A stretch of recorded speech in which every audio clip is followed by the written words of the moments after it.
Interview with Sri Lanka Rugby captain Namal Rajapaksa. Yeah, sure. Because Sri Lanka Rugby we have 100 odd years history. Yeah, 130. Yeah. 130 years history, and but still yet, I mean, we have not been able to achieve what we should be achieved. Yeah. Maybe it's because lack of professionality and also lack of proper program. Yeah. Right. On a long-term base. Right. So, but now, fortunately, the rugby union and everyone around, people who love rugby, is backing rugby to a level that where we can actually look at a long-term program for Sri Lanka rugby. Right. So, being in the top level, playing against top countries, playing against the top boys is one of the dreams any rugby player could have. So, it is something very special for Sri Lanka rugby and for sports of Sri Lanka as well. Right. Number two, rising from that, do you feel that you are getting all the support from all the stakeholders? Well, I mean, see, we are still trying to put things in place because fortunately, unfortunately, the professionalism is not still there. Right. So we want it to be very professional as well. And we want it to be a very professional outfit. Right. So it's getting there. I wouldn't say it's something it's not achievable or something that it was 4 or 5 years ago, but it's getting better. So what is the drastic change for the better? Well, I mean, one thing is the union is actually very keen on getting our players playing international matches as you can. Lift hands us, then it's good. We have some good action pictures. Yeah. As you know, last few months we played against Poland and Madagascar. Right. So which is a very good experience for youngsters to come up and get more A division international matches coming in rather than playing against their own clubs or schools or regional matches. Right. So Union is also looking at a couple of games like that to be played next year before the Asian Five Nations, and encouraging that as players as well to give more exposure and experience for our players. Right. So that is something very positive that is happening around us. Right. How do you hope to sustain this position, or will it be a one-off scenario where Sri Lanka was the 7th bowl champions under Hisham Abdin and that was all? Well, no, I mean this has to be a long-term plan, and this going into Five Nation top 5 is just one step of it. Yeah. And you can, as you know, rugby sevens is also Olympic sports now. Yeah. It is an Olympic, and also the Commonwealth Games will be participating on sevens as well. Right. So we are also reaching out to the world to see who are the second and third generation Sri Lankans living abroad, and who's willing to play for Sri Lanka. So in that way, we will have more players with a lot of experience coming into the national squad. What do you think Sri Lanka should do to stay right at the top? Make it professional and get the outfit professional, the union, management, and sustainability of a program and a coach, and then look at the players, because sometimes the mistake we do is we expect players to be professional, but the system is not professional. So we should first make the system professional and then get the players into it, follow it. It was also added that the team was selected by you and the coach, where the majority of the players were from the Navy. How do you respond to this allegation? Well, I mean, it is an allegation that has been made that has been for here for a while, and at one point it was at Havelocks a few years ago. 10-15 years before, it was that everyone says international squad is from Havelocks and Sia. And then went to Kandy, and they're like, international squad is from Kandy. So now it has come to Navy. But it's where the best players are. Where the best players are, if you actually follow the club season this time. We're beating Kandy also. We have beaten Kandy, and we just won against Sia today, play a couple of our A division players as well. So it's allegations can be made, but the question is, will that do any good for rugby? So the selector selected the side, and as you know, most of the A top class players were not even available for the Serendip Cup. Some of the players who were supposed to be in the national squad, who claimed to be injured, played for those games. And they have written to the union saying they're injured, but they played their warm-up games for the clubs. And then you come blame that entire team is from Navy or Havelocks or Sia. Well, we need to have a feeder base for the 7s and 15s, because what I believe personally as a player, 7s and 15s squads has to be separated, and 15s players should not play 7s, except for few exceptions, and 7s players should stick to 7 side itself, because then the sevens is an Olympic sport, and when you go to the world level, you're talking about 12 or 13 weeks at a stretch playing A Division 7 rugby. So then you won't have enough time to play for the 15 side or 15 squad. So this has to be two different programs, and it has to be professional, as I said before. And we need to start academies worldwide. Academies, right. Do you think that the SLRFU should be having training programs and providing allowances to boost players? Well, see, the training programs, I think it's not only the responsibility of SLRFU. The clubs has to do that. But unfortunately, what clubs do is they search for good players and they break from clubs and take it. If there's a good player in Candy or Navy or Havelock or CR, you target that player. Rather than you look at schools, under 13s, and start your own rugby academies and develop your academy players from that and then get them to the club, you go on the easy path. See, that's why you see clubs coming up like this and next year they go down. Because they hunt for players, they don't hunt for talent. So the club, not SLRFP should encourage. But my personal belief is we have 10 franchises from Carlton, and we have 10 clubs now, 9 clubs, 8 division clubs. And they should run their own academies. The individual clubs, no? Individual clubs should run. Maybe as an academy, we have about 120 kids playing for that. What are your perceptions of foreign players in the local club rugby? Well, I think if we can increase the number, it should be better. Right. And now it's only about 2 or 3 players. 2 players on field, maximum 2 can be on bench. Maximum of 2 on the bench? I mean, you can only have 4 players. 4, right. But my personal belief, even if you can put 5 players, it's still worth it. Because if you can't tackle a foreign player on your own soil against your own club, you'll never be able to match them in international field or different country. Right. So do you feel that foreign players will lift the game in Sri Lanka, or will it shut out the locals? Well, it will definitely lift the game. Because see, what you say is the allegation is that the foreigners tackle the foreigners and locals tackle the locals. It won't happen again. Theoretically, yes, you can plan that way on first phase. Loose play, a foreigner has to tackle a local player has to tackle a foreigner. It's give and take, no? Because when you tackle a foreign person, or if you get tackled by a foreigner, on a hard scale, on a very hard tackle, your body gets used to it, your body gets used to it. But when you go outside, when you go represent your country, and when you go abroad and do the same thing, it's what you did on your home side. So we need to encourage that. Not only on rugby, we have to, if you can get them on cricket, if you can get them on basketball, football, that will definitely lift the game.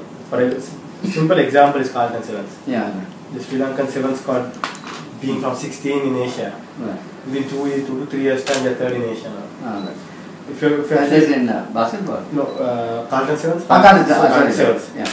See, because if you talk to the boys, they will tell you that the one major advantage they had is playing against number 1 sevens players in the world and with number 1 sevens players in the world.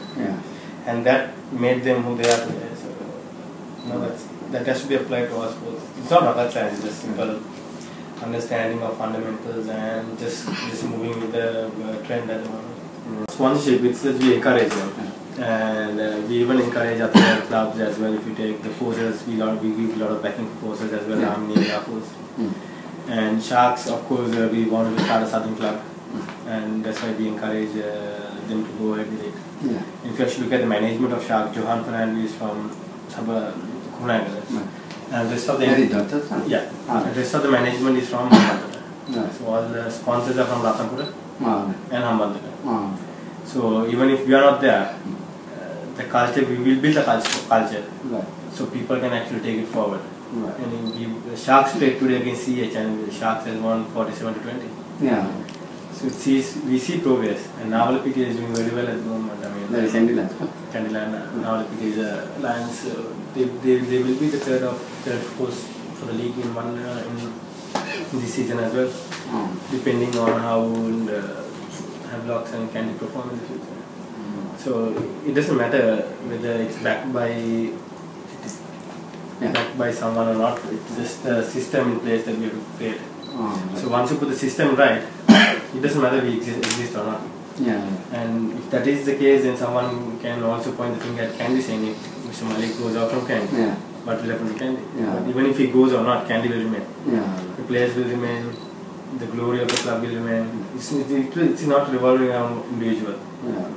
It's a system. So if you put the system right, and if you put right people from the area to run it and manage it, Yeah. then it will go forward. What are your perceptions of refereeing in the light of complaints against Asia card in the Candy Navy game? In fact, it proved up Rugby also early. In the Candy Navy game and also in the CR Navy game, where the referee's judgment was seen as suspect. Who was the referee today? Today was card, not card. It was Rangobi. Arno. Right, okay. But see, they say that the candy ref who refed our game has been refereeing 4 consecutive candy matches. Yeah. Then it should be Navy who's opposing because all 4 matches candy has won. Yeah. And he refed a Navy game after about 2 to 3 years of game. Yeah. And that was their first refereeing a Navy game after 3 years. Yeah. Because one Yeah. yeah. Right. Because we have made a complaint against him a long time ago and we have been opposing his refereeing for last. Even the Navy, is it? Yeah. Really? Oh. And he refed a game Navy playing after 3 years. Right. Oh. So it should be Navy who's actually opposing for it. Right. But see, there are good things and bad things about refereeing. So Yeah. I can't talk about refereeing as a player because I'm still playing on field. Yeah. But as a overall view, Yeah. we need to improve refereeing Yeah. because we find it very difficult to play. Yeah. Right. Because of certain decisions and they won't allow the game to flow. Yeah. If you look at Gayantha 7 and initial have been local referees, we had a lot of complaints from foreign players saying they can't play the game because we won't allow them to move the ball. Right. So we should have a separate, see, there are certain things that the referee union has to put right as well. Number one, get referees out from clubs and make them not involved with clubs. Right. If you take most of the referees, they have their own clubs. Yeah. And they might be not blowing a club that they are representing, but they can actually damage a club which is challenging for their club. Yeah.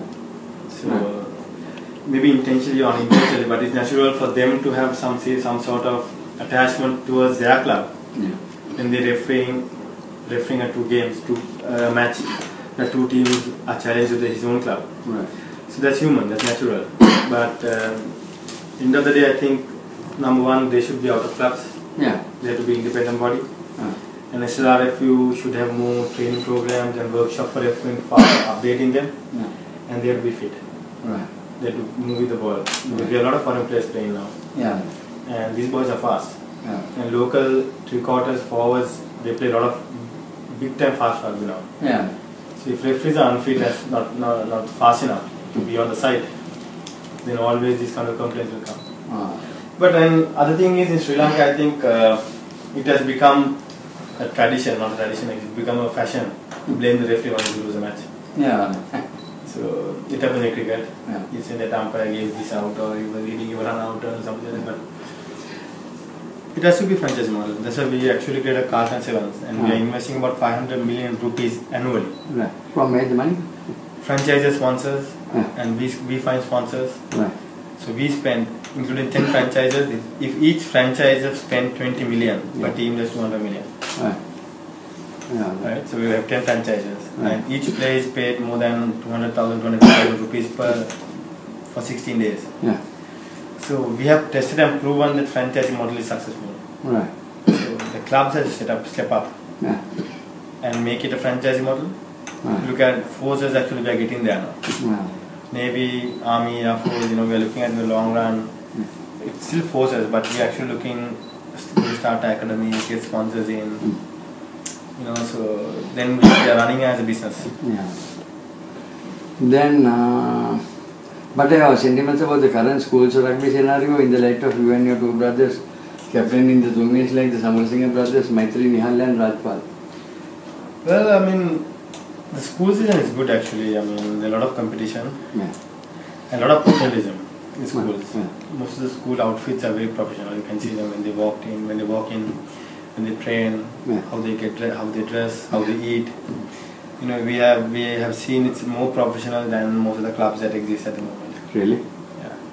And their budgets are high because it's easy to maintain a school because there are a lot of old boys. Yeah. and they always give priority for their school. Right. So it's a good thing. It's very good. It's very welcoming, and yeah, it's nice to see schools getting more professional than the club rugby. Yeah. What are your thoughts, Jasmita?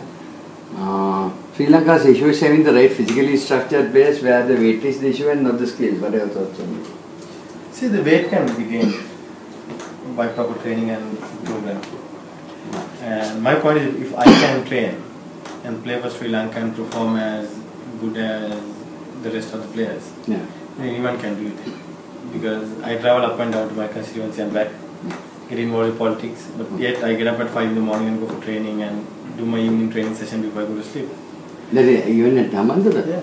Really? I've been doing yoga for the last 1 year. So my gym training is yoga. Yeah. So I do 2 hours yoga every day, wherever I am, even if I'm killing or Amrantha, wherever it is. And evening I do a lot of skills with the ball and line out throwing and short distance running and stuff. So it's up to the player. I mean, if player gets into the professionalism and if he wants to get into a proper program, Yeah. so then the weight is not going to be an issue. We can easily go up to 100 kg. Right. Now, arising from that, now Sri Lanka born and former chairman of the Australian Rugby Board, Bharathan Dilip Kumar has advocated an 80-80 tournament game where the players' weight is 80 kilos. So, what do you think about that? That is for countries like Sri Lanka, Thailand, where we are not. See, you say it's countries like, and even Japan was included on this list of countries a few years ago. Yeah. But today Japan beat Wales as well. Yeah, right. So it's not the weight only. It's not the weight, it's your heart. And you were put in after Yoshita was injured, so there's a perception that Rohita will be after you and... Well, I hope so. He's my brother, no? So, right. So, I mean, how would you sort of counter all this coming? It's count as in, it's something that we have proven on field. Yeah. We won the 5 Nations at one point and we almost won the Serendip Cup as well. Yeah. So, as players, as leaders who play rugby, captains, we have proved on field. Yeah. So, it's up to the Navy, also led by my younger brother at the moment, and Navy team is doing very well under him. Alright. So, it's something that tested and proven that we do well on field. Yeah. And we lead the side well. Yeah. But again, it's a choice of the union, Yeah. the chairman and the rest to select the captain and the players, and it's up to us to play under whoever they are selected. Yeah. I have been playing under my brothers for the last 4 or 5 years. Yeah. So it doesn't matter who leads the side, it's a matter of winning the games.